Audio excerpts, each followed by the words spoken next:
Bienvenidos a este conversatorio que hemos preparado en esta ocasión con dos atletas, dos deportistas que nos acompañan y el maestro Eddie Acosta que va a estar aquí acompañándonos en esta charla que está dedicada a lo que es la psicología deportiva y sobre todo su implementación en el desempeño o en la parte que a veces destacamos demasiado en los medios o en las transmisiones de deporte sobre la parte mental y bueno, no conocemos mucho sobre lo que es el trabajo de un psicólogo del deporte, sobre ya el desempeño directo.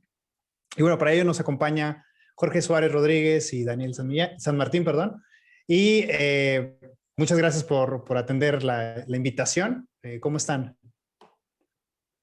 Vale, Muy bien, pues muchas gracias a vosotros por invitarnos. igualmente. Muy contentos de poder colaborar con vosotros y de compartir cosas, que es lo importante. Sí, excelente, muchas gracias. Eddie, ¿cómo estás? ¿Qué tal? ¿Qué tal? Todo bien por acá, un poquito frío en Cuauhtémoc, pero todo bien. Sí, ya respondiéndonos de la congelada que nos dimos, pero bueno. Bien, antes de empezar nos gustaría conocerlos, que se presentaran para saber más o menos cuáles son sus perfiles, sus actividades. No sé, quien guste empezar. Dale, Dani. Bueno, yo soy Daniel San Martín, encantado de estar aquí. Bueno, para poneros un poco en contexto, me han invitado, bueno, porque tuve la oportunidad de compartir equipo con Edgar cuando estuve en Madrid, en el Club Hockey Complutense. He sido jugador de ese club prácticamente toda mi vida hasta que decidí mudarme a Múnich, donde estoy viviendo ahora mismo. He podido formar parte de la selección española nacional en las categorías inferiores, sub-16, sub-18, sub-21, y con mi equipo he participado siempre en la primera liga a nivel nacional y en la modalidad de hockey sala hemos sido campeones durante 6 años consecutivos, campeones de España. Y nada, por otro lado, soy ingeniero industrial. Ahora mismo estoy haciendo unas prácticas en Múnich, en una empresa de carga de coches eléctricos, para ponernos un poco en contexto también que al final los deportistas también tenemos otra vida aparte. Y nada, encantado de estar aquí, de responder todas las preguntas y de ayudar en lo que pueda. Bueno, pues yo soy entrenador, trabajo actualmente en Bilbao. También es verdad que conocí a Edgar en la misma situación que Dani. Yo pertenecía al equipo que comentaba Dani, al SPV Complutense, y era uno de los ayudantes que había en ese staff. Entonces trabajamos juntos y en la actualidad, desde la distancia, seguimos trabajando. Sigue siendo uno pues eso, de mis ayudantes, por decirlo de alguna manera, aunque al final queda una amistad detrás que es mucho más importante, ¿no? Yo también fui jugador hace muchísimos años, lo que pasa es que tuve que dejar de jugar por una lesión de rodilla y desde entonces me dedico a entrenar, ¿no? Y en la actualidad, pues lo que os comentaba antes, trabajo aquí en Bilbao, en un equipo que es en el norte de España. Llevo un primer equipo de la máxima categoría nacional de chicas. Y tengo la suerte, la verdad, que me considero un afortunado de poder dedicarme única y exclusivamente al deporte, que es lo que más me gusta, ¿no? en el mundo, la verdad. Perfecto, muy bien. Y bueno, antes de comenzar con los términos así precisos, me gustaría, si es correcto llamarlos como atletas o deportistas, o bueno, se describieron como jugadores, ¿verdad? Entonces, ¿cuáles serían específicamente los roles que ejercen ustedes en sí? Jorge, decías que eres entrenador, pero ¿cómo es preciso llamarlos? ¿Atletas, deportistas? ¿O qué diferencias encontraríamos entre una y la otra categoría? Pues lo mismo. Yo quizás bueno, a priori podría ser lo mismo, ¿no? Pero quizás haría una pequeña diferencia, ¿no? Deportistas podemos ser cualquiera, incluso yo, que soy una persona que actualmente no entrena de manera habitual, es decir, cuando tiene un poquito de tiempo, ¿no?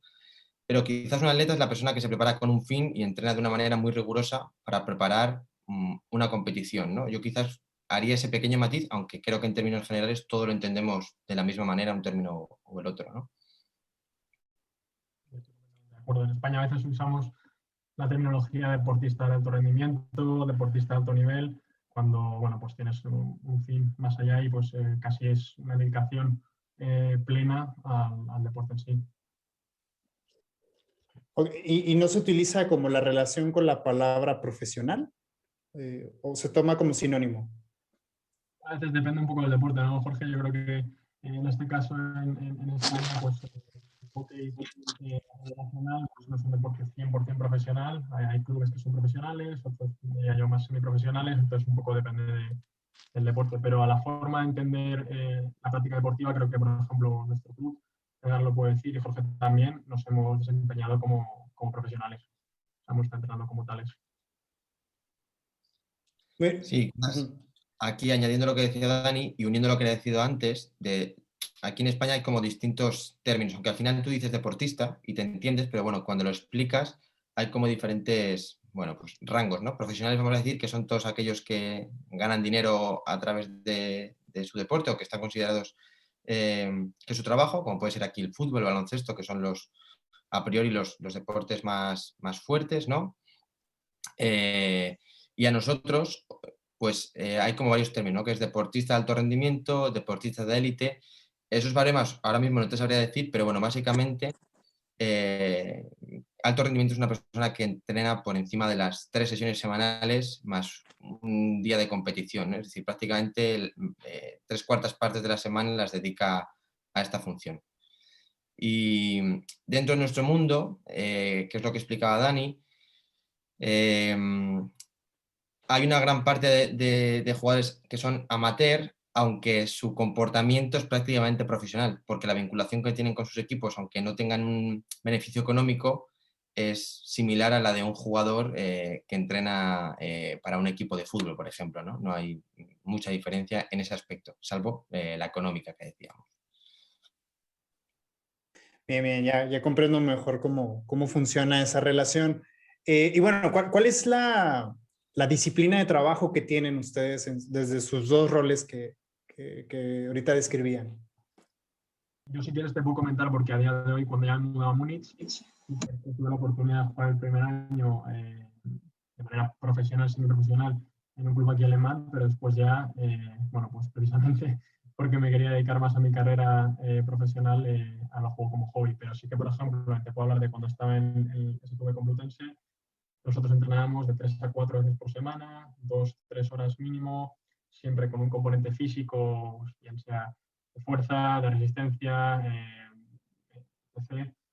Mínimo 2-3 veces por semana. Además, tú tenías tu plan de gimnasio, que obviamente, claro, como no eres deportista profesional remunerado, pues era algo que te recomendaban, pero que no te pueden obligar a hacer, porque la gente con la que jugaba, pues al final tiene sus estudios, tiene su trabajo y no está viviendo de ese deporte. Pero te puedo garantizar que nuestro club, la gran mayoría lo llevaba vamos, lo cumplía a rajatabla y eso. Luego además lo que tenemos el fin de semana es un partido que a veces, pues bueno, a veces toca un partido que puede ser en Madrid, donde nosotros estábamos, o en otra parte de España, y a veces ocurría también que había dobles jornadas, por ejemplo, que tenías un partido el sábado y otro el domingo. O sea que al final en total serían mínimo 4 o 5 veces por semana entrenando juntos como equipo, más luego tu trabajo individual de gimnasio, de ejercicio físico, más luego lo que también conocemos como entrenamiento invisible. O sea, al día antes del partido no puedes salir de fiesta hasta las tantas, obviamente tienes que cuidarte, tu alimentación,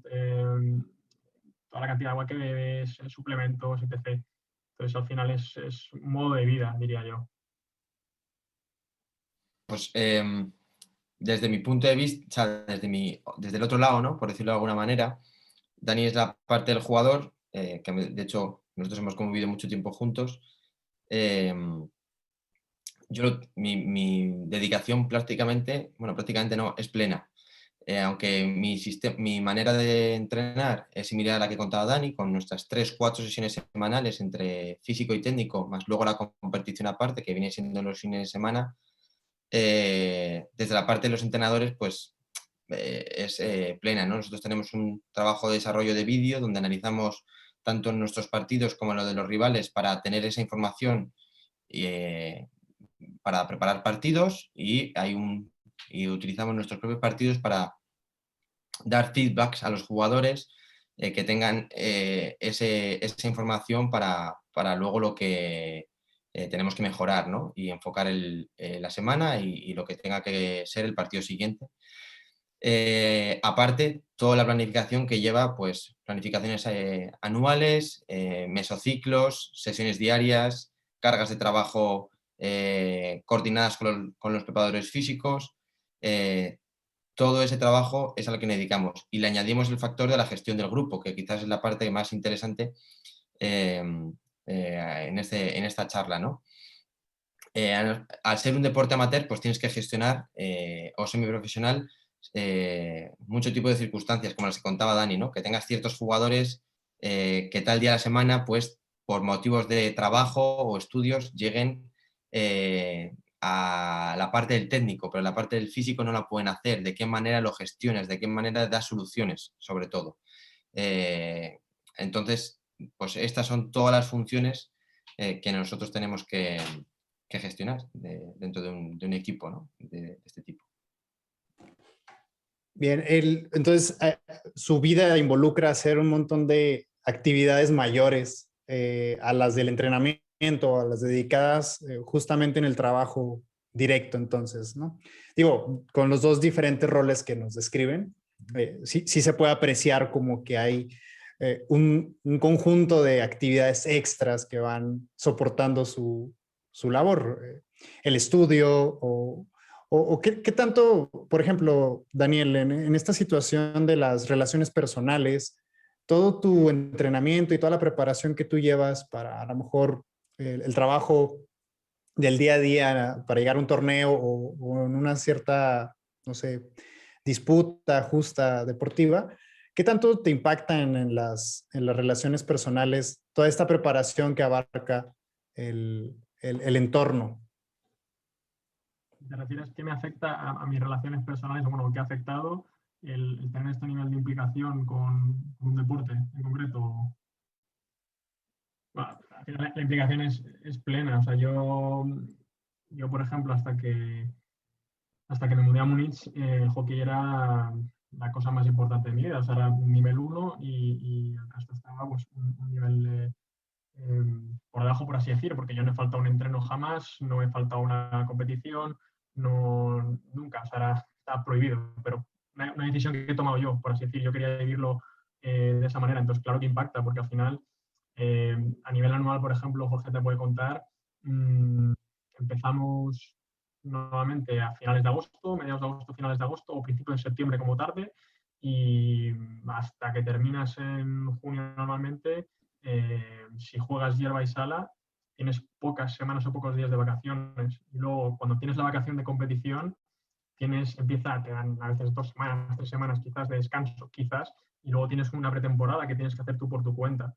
Que obviamente no hay nadie que te esté controlando el que la hagas, pero que es un compromiso que tienes con el equipo y que lo haces. Entonces, la dedicación es plena. O sea, desde planificar vacaciones con tus amigos o con tus novias de, oye, no puedo ir, o bueno, puedo ir, pero es que por la mañana tengo que entrenar y salir a correr. ¿Pero qué dices, tío? ¿Cómo vas a ir ahora a entrenar? No sé qué. Pues es un modo de vida, por eso te digo que, la manera que tenía de entenderlo yo y por lo menos que Jorge la compartirá también, que es como lo hemos vivido un poco ahí. Y en ese sentido, por ejemplo, me acuerdo cuando estaba en el equipo, que era la última, por así decir, la última fase que yo jugué al hockey, que mis estudios pues estaban metiendo más presión porque tenía que acabar y era más duro y a veces me costaba un poquito más quizás pues estar centrado, sacar el máximo rendimiento, que al final es lo que buscas, ¿no?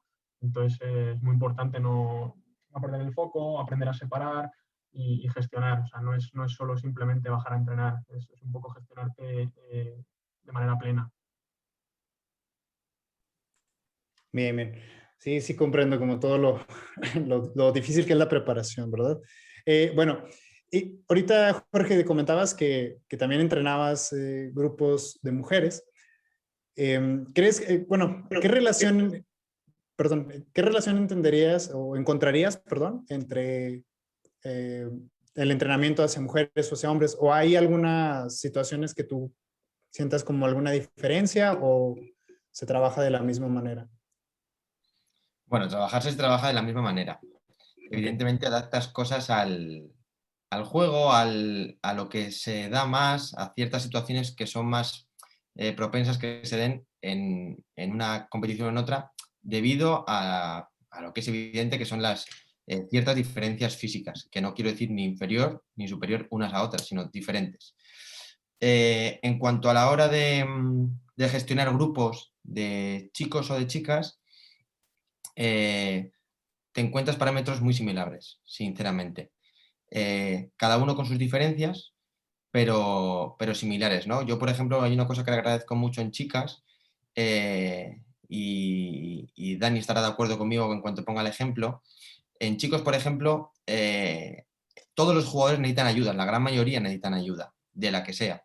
El problema es que en chicos, yo lo que me he encontrado desde mi situación, que suele costar más entrar en ciertos jugadores, porque son más retraídos al abrirse o al contarte es que salgo al campo temblando, ¿no? Este tipo de cosas, en ciertos jugadores te lo demuestran en vez de, y por ejemplo en chicas te lo demostrarían tal cual, estoy atacada, que quizás son más directas en ese sentido, y en chicos te lo demuestran con chulería, es que yo no, o tú no te preocupes, ¿no? O cosas de estas. A mí cuando me dicen no me preocupes, digo, hostia, aquí hay un problema, ¿no? Entonces, ese tipo de situaciones son las que yo encuentro ciertas diferencias. Hay de todo, como en botica, ¿no? Pero una de esas, quizás las chicas son muy directas, tienen muy claro lo que quieren, lo que están buscando, y aunque en chicos también te miden, pero yo, por lo que me he encontrado, les cuesta un poco más dejarse ayudar en ciertas situaciones donde se sienten vulnerables, sobre todo. Sí, en cuestión de grupo y esa situación, ¿no hay la relación con los grupos tampoco? Es muy similar. O Sí, muy sea, similar. claro, al final, pues, como el que estudia antropología, ¿no? Es decir, los que tienen ciertas inquietudes, pues, por ejemplo, ¿no? Dentro del grupo que hablamos, que Dani y yo compartimos, de hecho, para contarte un poco más y que lo podáis entender todos, creo que muchos de nosotros, o en este caso Dani también, jugamos juntos o jugamos mucho tiempo juntos porque tuvimos la gran suerte de que desde el colegio nos conocíamos y acabamos enrolados en el tema de jugar juntos en un equipo, ¿no? Entonces, ese tipo de relaciones estaban forjadas desde el colegio. Fueron creciendo, desarrollándose y mezclándose con más gente, ¿no?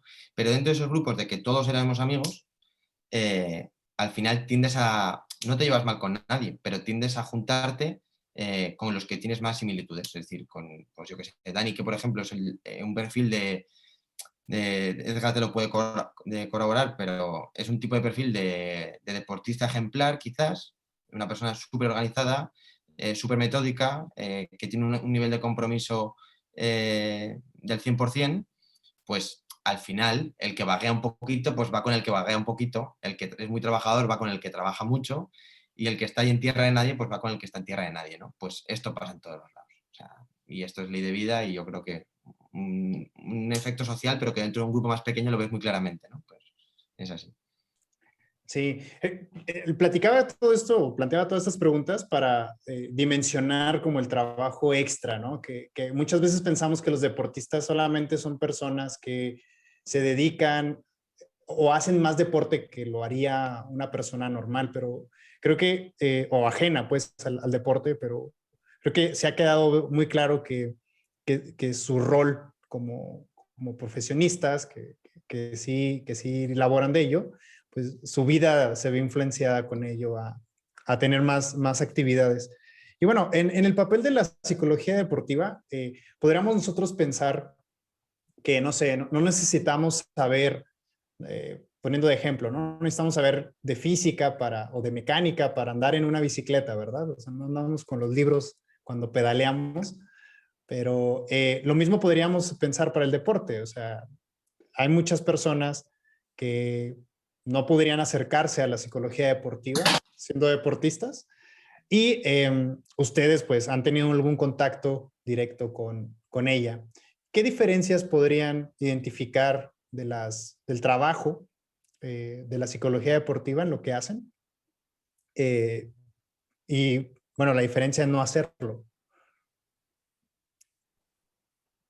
No sé, para mí por poneros un poco en contexto, yo desde pequeño he estado muy relacionado con la psicología porque mi madre es psicoanalista, entonces, bueno, pues al final lo tenía en casa, por así decir, ¿no? Y bueno, cuando llegó Edgar, por ejemplo, al equipo, pues fue un gusto y fue muy bueno poder contar con él porque es algo que a lo mejor no habíamos pensado, ¿no? Como que podemos, a lo mejor, bueno, funcionamos así y es como es y ya está, pero al final es un profesional, es un psicólogo deportivo que va a hacer, vamos, lo que yo busco con él, y yo creo que lo que él busca también es sacar mejor rendimiento, al final, que es lo que nos interesa un poco a todos. Entonces, a mí personalmente, eh, no sé, me abría los ojos, al final me ayudaba a ver con claridad más las cosas, a poner foco donde tengo que poner foco, a quitar las distracciones, quitar los miedos, también tener un poco de estructura y organización si tienes a lo mejor un objetivo, ¿no? Pues es clave. Si a lo mejor tienes un objetivo muy grande o a largo plazo, a veces te abruma. Entonces, poder decir, oye, mira, vamos a centrarnos en esto poco a poco, vamos a ver estas pautas, estas fases y poder tener un seguimiento con él, al final a mí fue de vital importancia. Yo en ese momento también era capitán del equipo, entonces jugaba un rol, o sea, tenía, por así decir, dos roles. En primer lugar, mi rendimiento individual dentro del campo y en segundo lugar, como, por así decir, nexo entre el entrenador y el grupo, al final, porque al final el capitán también ejerce ahí una conexión. Entonces, en eso especialmente Edgar me ayudó mucho en cómo a lo mejor gestionar o intentar sacar lo mejor de otros jugadores, porque no a todo el mundo le puedes hablar igual, no todo el mundo reacciona igual ante ciertos comentarios, ciertas acciones, no, lamentablemente no es tan fácil, ¿no? Entonces, en ese sentido sí que me ayuda mucho todo su trabajo. Bueno, yo desde mi experiencia,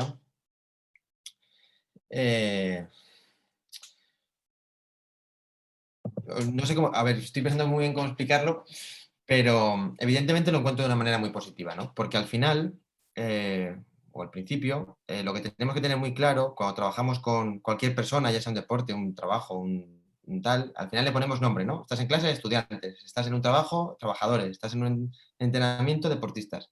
Y se nos olvida muchas veces que son personas. Es decir, muchas veces nosotros, desde la parte del entrenador, sienten la frustración de decir, ¿pero qué le pasa?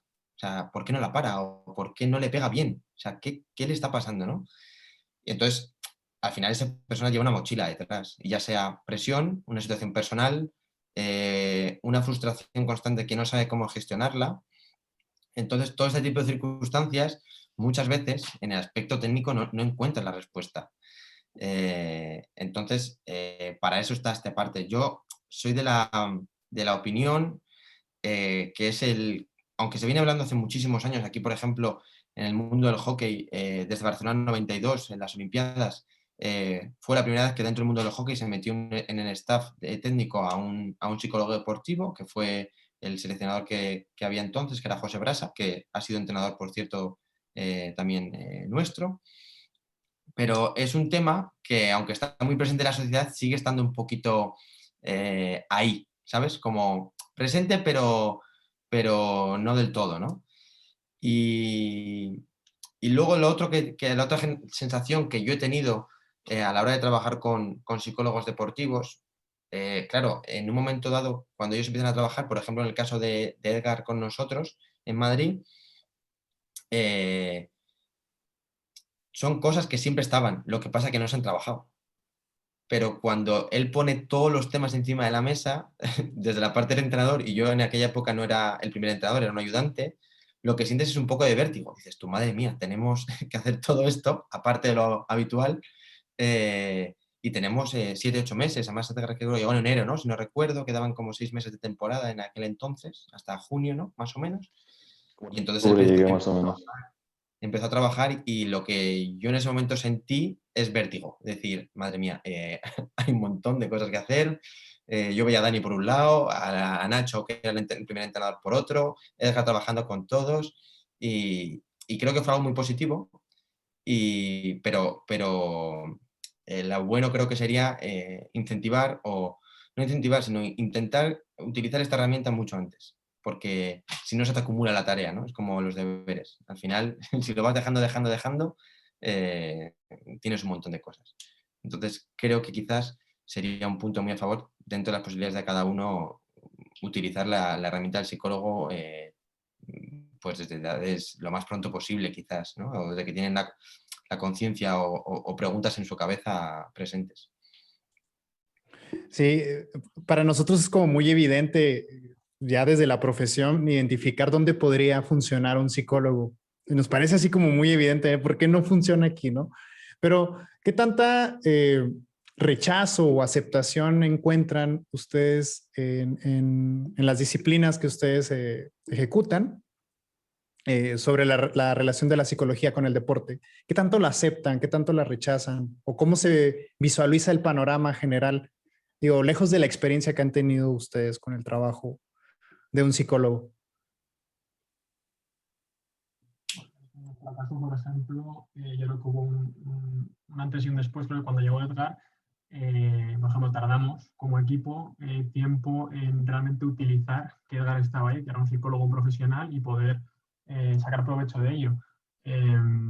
No sé, porque tampoco sé al final cuánta gente al final trabajó con él, pero sí que es verdad que tardó un poco en arrancar y a medida que pasaron los meses se fue sumando gente. Y al final cuesta saltar la barrera, ¿no? Decir, bueno, ¿pero para qué sirve? ¿Qué vamos a hacer? O de verdad me va a servir, no quiero perder más tiempo, etc, etc. Y al final, poco a poco, entra uno, le funciona perfectamente, se lo cuenta a otro, ese otro se suma y así se fue sumando una cadena. La verdad que creo que no conozco a nadie que haya trabajado, por ejemplo, con él, como un psicólogo deportivo y que luego no haya sacado algún beneficio. Eso por la parte que nos toca, por ejemplo, del SPV Complutense. No sé en tu caso, Jorge, si a lo mejor tienes alguna otra experiencia. Bueno, yo lo que cuenta Dani tal cual, o sea, lo viví de esa manera, ¿no? Pero es un poco parecido a lo que te contaba antes, ¿no? Los tipos de personalidad, ¿no? Los que son propensos a pedir ayuda, los que no tienen ningún tipo de problema, los que se han crecido en un entorno donde es normal que haya un psicólogo y los que les cuesta un montón admitir hay una situación que no sé gestionar en mi cabeza y necesito ayuda, ¿no? Pues quizás es un poco todo eso. Yo, por ejemplo, cuando era más jovencito, yo te dije comentaba antes que a los 20 años dejé de jugar. Bueno, pues fue un momento de adolescencia un poco raro. Yo tuve ahí un bache y en mi casa, bueno, pues había un psicólogo amigo de la familia y me llevaron, ¿no? Y en ese momento a mí me chocó bastante, por ejemplo. Yo le decía a mi madre que yo no tengo ningún problema psicológico, solo estoy fastidiado porque me ha surgido algo que, que no me lo esperaba. Y evidentemente a raíz de trabajar con él, pues vas generando una serie vas conociendo un mundo distinto, quizás, ¿no? Y el asimilar, el ponerle nombre a las cosas, entonces es lo que ves en los demás. Quizás yo en ese momento con Troika dije, joder, qué bien, qué bueno esto, pero cada uno era un mundo. Y en un grupo de 20, para un psicólogo, imagínate. Si quieres, ahí también te puedo agregar yo la experiencia desde lo profesional. Cuando llegué, primero yo no quería llegar al equipo, porque a mí me lo asignaron. Entonces me dijeron, como tú dijiste, ¿no? Para hablar de mecánica no necesitas un libro, pero sí te sirve, ¿no? Y al menos en el deporte te sirve porque hablas un lenguaje más o menos similar al de ellos. Entonces, pues me dijeron hockey sobre hierba y yo ni sabía que existía ese deporte, ¿no? Entonces me dijeron, no, pues familiarízate un poco, ponte un partido, vamos a un partido en vivo, entrenamos y tal. Dije, ok, pues más o menos se parece al fútbol en cuanto a dimensiones de campo, en cuanto a posiciones, número de jugadores, pues entonces más o menos tengo una idea de qué es lo que se hace, ¿no? Porque un deportista en general no puedes llegar y hablarle de psicología y ya, y que lo pueda traducir al deporte. Generalmente se tiene que hablar primero de deporte y después tienes que introducir algo por ahí de psicología. Entonces, pues es como un reto llegar así. Obviamente el primer día que llegué, yo les pregunto, bueno, ¿saben qué es un deportista? ¿Saben qué es un psicólogo deportivo? Lo primero que me dijeron, sí, trata con deportistas locos. Entonces, pues, jiji, jaja, nos reímos. Dije, ok, pues es normal, ¿no? Ya me lo esperaba. Y al momento de ir trabajando, pues obviamente fui trabajando muy poco a poco. Eran muchísimos, entonces trabajar con todos al mismo tiempo no se podía. Era agarrar grupitos chiquitos, agarrar 2, 3, 4 personas y que ellos me ayudaran como a esparcir cualquier cosa que buscara, ¿no? Y sobre todo los miembros del staff, el preparador físico, los dos entrenadores, Suárez, que era ayudante, y otras personas que estaban ahí mismo. que eran los que me ayudaban como a llegar a todos los chicos, porque, pues como dicen, no todos se abrían. De hecho, yo duré, no sé, como 2 meses sin hablar con nadie, ¿no? Y ya después se acercó uno, después se acercaron 2, 3, 4, y al final se acercó, yo creo que más de la mitad del equipo. Nada más que pues yo no estuve toda la temporada completa y y pues eso afectó un poquito, ¿no? Entonces, como dijo Suárez, no eran cosas que fuesen nuevas como tal, pero nunca se les prestó atención. Y cuando yo llego y veo eso y lo presento, me dicen, pues no lo habíamos visto así, no puede ser, pues entonces vamos a empezar a trabajar. Pero sí hubo así como una reacción reacia muy al inicio, pero digo, no me gusta decir que es normal, pero desafortunadamente sí lo es, a pesar de que estaba en un club que tenía contacto y que tiene jugadoras olímpicas, preolímpicas, un entrenador es campeón olímpico, uno de los administradores es medallista olímpico, son mundialistas nuestros chicos, entonces tienen mucho contacto con eso y es algo así como que es más sorprendente, ¿no? Que dices tú, bueno, son atletas profesionales, pero de todas maneras no están del todo familiarizados o entrados en el mundo de la psicología, que es desafortunado. Sí, ya las preguntas son como para los tres, así dirigidas a los tres. ¿Ustedes cómo ven la cercanía que debe tener un psicólogo del deporte hacia el deporte mismo? Es decir, ¿qué tanto debe comprender la actividad deportiva específica, como lo que ahorita platicaba Edgar de si conocía el deporte o no, o incluso cómo son los contactos o los objetivos, las metas del juego? ¿Qué tanta cercanía debe tener el psicólogo del deporte hacia el deporte mismo, incluso hasta con sus prácticas personales? Bueno, no sé, en mi opinión, yo creo que cuanto más conozca el deporte, creo que mejor, porque creo que va a ser capaz de entender cuál es la situación probablemente del jugador, del entrenador, específico de cada deporte, pero al final es un psicólogo, ¿saben? Es un psicólogo y su formación es otra, y él sabe reconocer patrones, sabe reconocer cosas que identificar a lo mejor problemas o áreas de mejora en términos variados. Entonces, creo que es importante, pero tampoco es 100% determinante. No sé qué piensas tú, a lo mejor, Eduard. Yo creo que sí funciona y sí sirve bastantito saber del deporte, porque muchas veces hay conductas que no se ven como dichas. Por ejemplo, si tienes un jugador que le da miedo correr por la banda porque una vez le pegaron, pues le voy a decir, oye, pues trata el miedo. Decir, con el miedo, es que yo no tengo miedo. Entonces ya puedes traducirlo a conductas dentro del deporte, que dices, ok, cuando desbordas por banda derecha, que te detienes a medio campo y que ves a un defensor entrando, ¿qué es lo que vas a hacer? ¿Sí me explico? No es de que tengas que ser profesional en el deporte, pero sí tienes que tener al menos no tienes que, pero te ayuda muchísimo a tener unas bases, porque puedes hablar el mismo idioma que el deportista, puedes hablar el mismo lenguaje.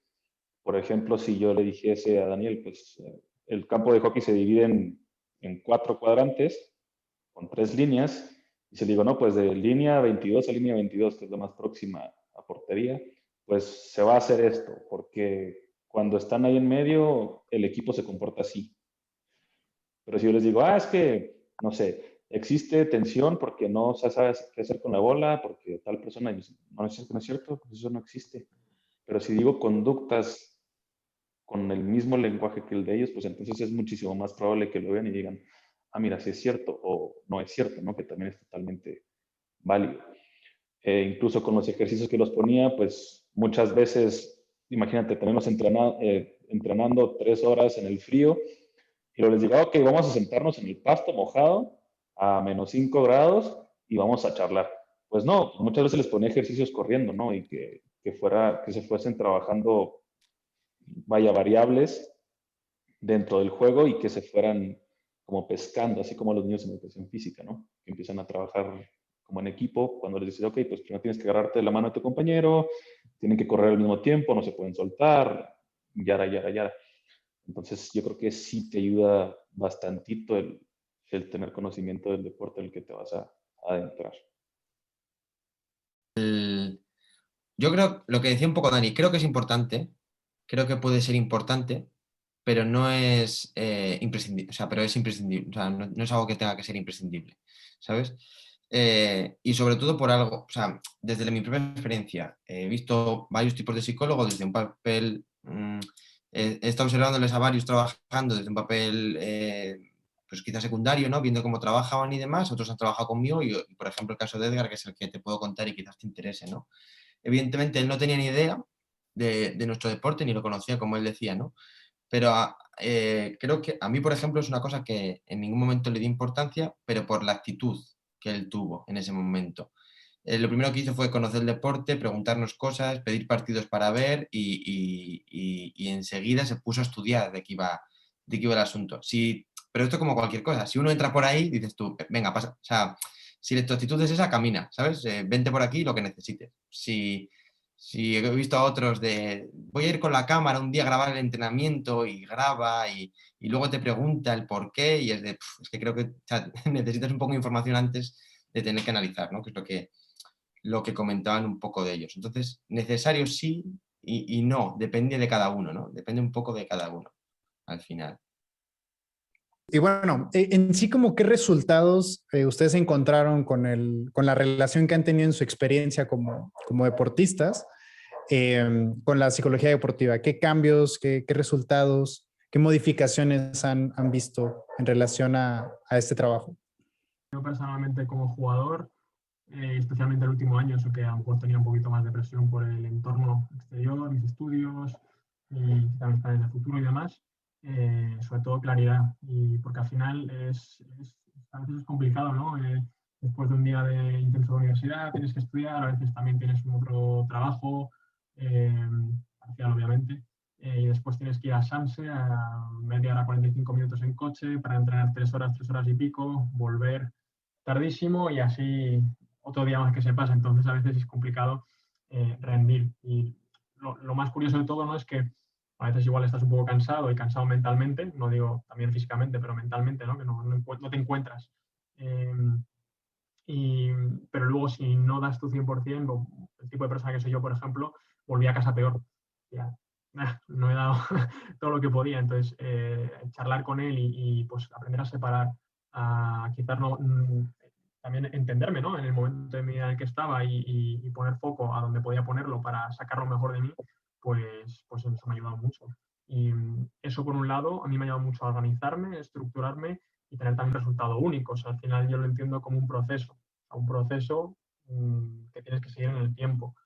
Con cada sesión, pues tú a lo mejor salías con unas cosas con las que centrarte. Oye, mira, ahora vamos a trabajar esto, esto y esto. Entonces, bien, porque salías con un objetivo, con un plan de trabajo y podías en la siguiente sesión, semana, 2 semanas, lo que fuese, hablar sobre eso. Y eso te da a ti una sensación de mejora que es muy importante a nivel mental para el deportista. Entonces, bueno, pues un poco eso. Bueno, yo lo que vi desde ese otro papel, ¿no? Desde la parte de los entrenadores, quizás es que había mucho trabajo por hacer, con muchos deportistas, evidentemente, pero que a nivel grupal se empezó a ver ciertas cosas positivas. Por ejemplo, teníamos un gran problema quizás de comunicación, es decir, quizás dentro del campo había mucha información, pero no ordenada. Entonces se convertía en un congreso de los diputados, ¿no?, por decirlo de alguna manera, en una reunión de políticos, aquello, ¿no? Todos tenían razón y cada uno sabía más que el de al lado. Entonces era un poco complicado.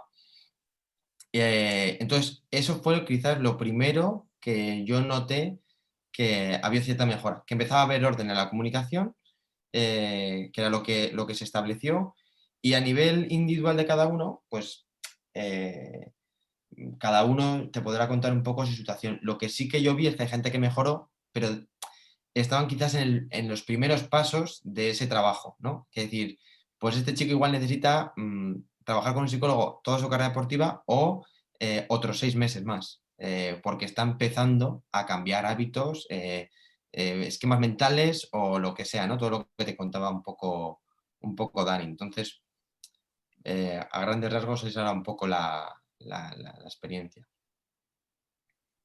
Sí que es verdad que a mí, por ejemplo, me acuerdo que no es que se me hiciera corto, pero que me hubiera gustado a lo mejor poder continuar, ¿no? Con Edgar cuando estaba en el equipo, me refiero.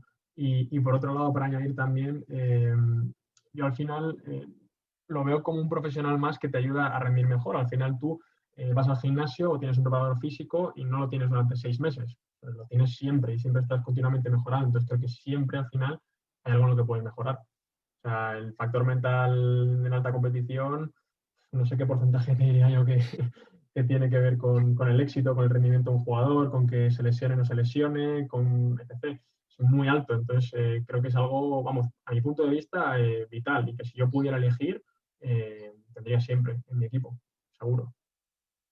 Además, así como ejemplo, y añadiendo lo que comenta Dani, al final vivimos en una sociedad que está como todo muy medido, ¿no? Y desde pequeño nos están midiendo, ¿no? Tú vas al colegio y las notas, el comportamiento, el tal, constantemente te acostumbras a estar de cierta manera evaluado. ¿Qué pasa? Yo he vivido un par de casos muy particulares con jugadoras, en este caso, hace ya unos años, y eran gente quizás ejemplar en muchos aspectos de su vida. ¿Qué pasó? Que cuando llegaron a cierto nivel de competición, de estudios, ¿no? Pues esa parte ya de estudios universitarios y alto rendimiento, vamos a decir, ¿no? Ellas entendieron como que su adaptación a ese proceso era un fracaso y entraron en un bucle en el que para quizás otros sería tengo 18 años, estoy entrando en un primer equipo, voy a empezar a crecer y a desarrollarme como jugadora y a jugar de menos a más, aunque venga acostumbrada a jugar en categorías inferiores muchos minutos, y estoy en otro proceso personal, que es el universitario, al que me estoy acostumbrando ahora, y vengo de una etapa en el colegio donde ha sido excelente, ¿no?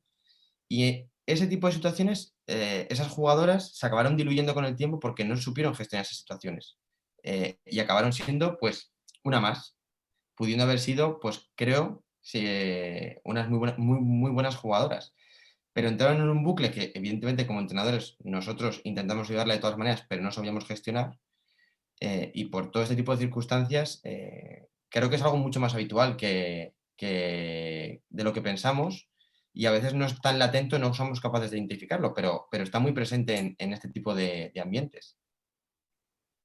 Pues yo no te puedo decir qué pasó con mi vida después de la psicología deportiva, porque como deportista nunca tuve psicólogo deportivo, pero algo que me comentaron colegas psicólogos me decían, pues es que la psicología deportiva es sumamente sencilla, no están descubriendo el hilo negro. Pues sí, no descubrimos el hilo negro, ¿no? Pero es que por algo funciona, son conductas a las que no se les puede prestar atención, y después de que le prestas atención, pues entonces puedes empezar a cambiar, porque si no te das cuenta, no puedes hacer nada, ¿no? Si estás cegado a cualquier posibilidad, pues entonces no pasa nada. Por ejemplo, yo cuando llego al equipo, este, el equipo, además de prácticas, te funge como herramienta para poder hacer investigación, ¿no? Y en este caso, pues dicen, no, pues es que todo está bien, todos se llevan muy bien, porque los veían en el vestidor y todos hablaban, de repente salían y tal, pero en el campo decía yo, es que pasa algo diferente ahí al vestidor. Entonces dije, bueno, es que no hay cohesión. Y luego me decía, no, es que cohesión sí hay, porque sí se llevan bien. Y yo, bueno, pues entonces, ¿qué hay? Y me dice un profesor que afortunadamente estudió la misma variable que yo estaba buscando. Me dice, se llama team building. Y yo, ajá, pues, en inglés y todo, ¿no? Y luego me dice, sí, es que lo que pasa es que tú no logras registrar que en el campo haya diferencias cuando en el vestidor no las hay, pero hay muchísimas diferencias. O sea, tienes que darte cuenta que cuando están en el vestidor se están viendo como una persona, ¿no? Y adentro ya ven nada más así como si fuera una gráfica y dicen habilidades. Este es bueno para correr, este es bueno para pasar, este es bueno para tirar. Nada más. Dice, entonces tú lo que necesitas hacer es que esas grafiquitas se desaparezcan y empiecen a verse como compañeros. De ahí el nombre, ¿no? De hacer un equipo como tal. Dice, básicamente lo que vas a crear o lo que vas a buscar o intentar crear es que haya una identidad de equipo como tal. Entonces, pues yo cuando llegaba con las personas y decía, es que busco hacer identidad, pues que la identidad ya la tenemos. Pues que siempre hemos sido la compro, ¿no? Y decía, Sí, pero falta como en el campo, ¿no? No falta. Entonces, esas cosas que se ven pero no se ven y que se tratan pero no se tratan, pues entonces es la importancia de, ¿no? Porque como dicen así, ¿para qué quieres un psicólogo? Cómprame una cerveza y te doy consejos. Pues sí, no damos consejos, ¿no? Como tal, los psicólogos. Y sí es cierto, o sea, muchas veces cosas que te puede decir un psicólogo te las puede decir cualquier persona, pero no sabe de dónde viene, hacia dónde va, la frecuencia con la que se presenta, cuáles efectos, ya sea adversos o favorables, te puede presentar repetir dicha conducta. Y un psicólogo sí lo sabe, ¿no? Entonces lo mismo es con la psicología deportiva. Si tú me dices, un entrenador puede hacer eso, sí puede, pero lo va a hacer a ciegas y no va a saber de dónde y para dónde. No es lo mismo. Sí, qué fuerte lo que comentas, porque también esto se relaciona con lo que Daniel decía ahorita de que parece que todo el mundo habla, ¿no? Del deporte como si pudieran, no sé, entenderlo o comprenderlo de la misma manera que ustedes. Y pues no, o sea, le puedes preguntar a alguien allá afuera qué piensa de cualquier deporte o incluso de ir a ver un partido de ustedes y no tener ninguna noción del deporte y aún así ejecutar un juicio sobre ustedes.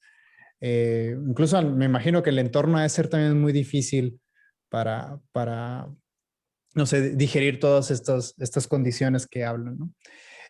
Bien, acá nos mandan una pregunta, Luis, fíjate que nos manda una pregunta, dice, si el desempeño del deportista, bueno, pregunta si el desempeño de un deportista es lo único que se observa para trabajar con él o como psicólogo deportivo y entrenador, hay más variables de igual importancia. Entonces, casi siempre pues enfocamos el desempeño como lo que el deportista hace, ¿no? Entonces, ¿hay otras variables que tengan una importancia igual o similar? Para entender bien a desempeño, ¿se refiere exactamente a las características técnicas de ese jugador o exactamente a qué? Es lo que no sé muy bien. A ver, Eddie, ayúdame porque creo que la visión de desempeño, no sé si es con lo que... Sí, dice Luis que sí. Bueno, si quieres arranco yo. Creo que, mira, por ejemplo, yo venía trabajando en Madrid con Dani, ¿no? Y cuando me cambié de club a esta etapa que os contaba ahora que estoy aquí trabajando en el norte, eh, o en otros sitios que he trabajado con grupos de de selecciones pequeñas a nivel provincial y demás, ¿no? Quizás como entrenador haces una pequeña batida cuando estás conociendo al grupo en el que te fijas en cualidades técnicas y físicas, ¿no? En lo meramente, vamos a decir, ligado a la función del juego.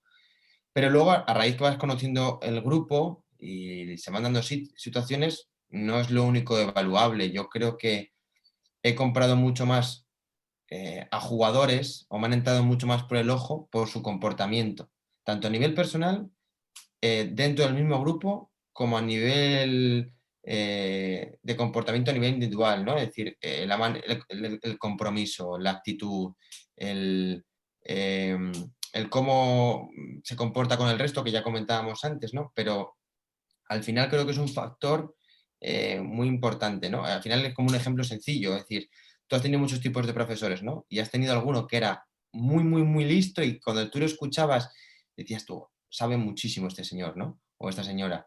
Pero era tan pedante que ya te caía mal, te molestaba ya de decir, es que da lecciones. Incluso ha habido otros que solo con su actitud, sabiendo menos, te han parecido brillantes, pero solo por la actitud y la manera que tienen de llegar o de entrar a un grupo, a una persona y demás, ¿no? Pues yo creo que, por lo menos desde mi posición, mucho más. O sea, siempre lo digo, ¿no? O sea, los talentosos están muy bien, pero dame 10 que corran y que se comporten como tienen que comportarse uno y a ver qué pasa.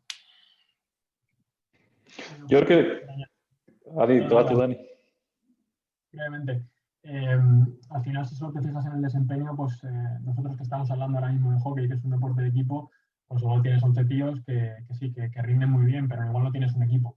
Y al final, cuando comparas eso, pues normalmente son los equipos los que ganan. Entonces, un factor clave obviamente es el rendimiento de desempeño, pero otro muy clave, pues bueno, el primero que empezó a trabajar con nosotros es la comunicación y la cohesión del equipo.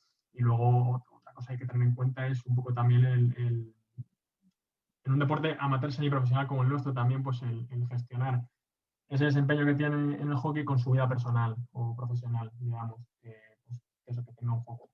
Y como cuarta pata, yo diría también a lo mejor es el rol o la identidad que tiene cada uno dentro del equipo, porque al final lo que comentaban antes, que pues a lo mejor tú cuando vienes de categorías inferiores, has jugado en la selección, en tu equipo eras el capitán, has jugado absolutamente todo, y ese paso al primer equipo, donde a veces pues no, pues toca pelear como uno pelea en tu vida, sin jugar apenas un minuto o muy pocos, o teniendo que luchar por oportunidades, pues también gestionar eso es importante, porque si te frustras porque tienes unas expectativas que no son reales, no vas a rendir, te vas a enfadar o vas a estar frustrado, y al final incluso a lo mejor pues se pierde un jugador que podría ser una estrella. Un poco todo eso. Yo creo que el rendimiento es como la variable más sencilla de identificar si algo anda diferente, pero como dice Jorge, no es la única, ¿no? Porque un chico o una chica pueden rendir muy bien en los entrenamientos y luego en los partidos no. Entonces dices, ¿cuál es el rendimiento? ¿El de los entrenamientos o el de los partidos? Porque lo que tenemos más familiarizado con rendimiento es, ¿ganan o no ganan? Pues es que eso depende de muchísimos factores, no nada más si rinden bien, ¿no? ¿Qué tal si el otro rinde mejor? ¿O qué tal si uno se lesiona? ¿O qué tal? Pues hay muchas cosas para poder hablar de victoria como tal, ¿no? Entonces el rendimiento yo creo que es la variable más sencilla de identificar, pero hay muchas otras. Por ejemplo, en el equipo teníamos un chico que trabajaba prácticamente todo el día y después de trabajar se tenía que ir corriendo, volando al entrenamiento y salía muy tarde y regresaba a casa tarde, se desvelaba para lo que alcanzaba a dormir, ¿no? Entonces su estilo de vida era demasiado acelerado y su rendimiento era regular, era bueno, porque él estaba acostumbrado a trabajar bajo presión. Pero decías, pues es que aquí en el entrenamiento es pesado, ¿no? Estar con alguien así que siempre está como picando. Entonces el rendimiento, si hubieras visto nada más el rendimiento, hubieras dicho, no, pues no pasa nada, ¿no? Pero después ve la interacción, entonces eso, sí está pasando algo. Algo que les digo a los chicos de laboral, ahora que doy clases de laboral, pues es que la cultura que se crea a través de la interacción de las personas que están ahí dentro es invisible para las personas que no están ahí. Por eso cualquier persona puede emitir un juicio de, es que ganan, va todo bien. Es muy diferente. Cuando estás ahí dentro del grupo, tal vez ganan, pero están todos enojados. O están perdiendo, pero están todos muy bien, ¿no? Entonces, sí es muy, muy distinto lo del rendimiento, pero sí es más, vaya, como sencillo alcanzar a verlo de ese lado. Y fíjate, para añadir a lo que decía Edgar, qué curioso, de todo lo que hablábamos, este caso que contaba él, tal cual, toda la etapa anterior de este jugador que él decía, pues es el claro ejemplo del que nunca nadie miró un poco más allá, ¿no? Es decir, siempre había otro en su posición que gustaba más. Siempre había otro que miraban un poco más. Pero al momento de la verdad, el único que aguantó y que trabajó en consecuencia de lo que buscaba, tenía claro a dónde iba, era él. Y es lo que le hizo llegar a ese sitio. Es verdad que luego era igual de exigente con el resto que consigo mismo, que era pura dinamita, ¿no? Pero fíjate en qué dos polos, en qué dos situaciones de lo que le había llevado a lo que terminó siendo por él mismo, ¿sabes? Muy particular este caso, además.